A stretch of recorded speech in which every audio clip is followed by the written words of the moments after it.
35 partis libéraux du pôle de l'Afrique de l'Ouest ont pris part au deuxième forum libéral de Bamako. Au cours de la conférence de presse qui a clôturé le forum, les partis libéraux ont réaffirmé leur engagement à soutenir le Mali dans toutes ses démarches de sortie de crise. Caribou Pérou. Cette conférence de presse du Parti citoyen pour le renouveau marque la fin des travaux du Forum libéral de Bamako. Un forum qui a pour thème la crise du Mali et la gouvernance sécuritaire en Afrique de l'Ouest. Les libéraux ont élaboré une résolution dite résolution de Bamako dans laquelle ils montrent leur position sans ambiguïté sur la laïcité et l'unité du Mali.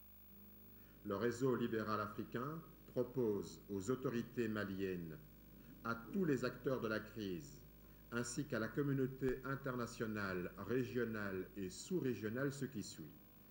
Restaurer la totalité du territoire national en vue de l'organisation des élections. Concernant justement la question des prochaines élections et le soutien de la candidature de Ousmane Ben Fana Traoré, les libéraux précisent qu'on n'emprunte pas l'autoroute en sens inverse.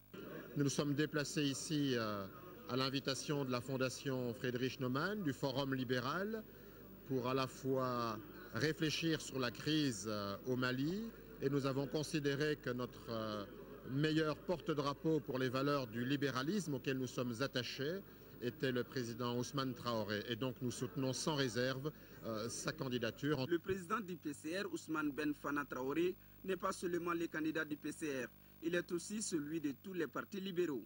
Suite au Forum libéral, que l'ensemble des partis libéraux ici en Afrique de l'Ouest ont souhaité une candidature libérale ici au Mali.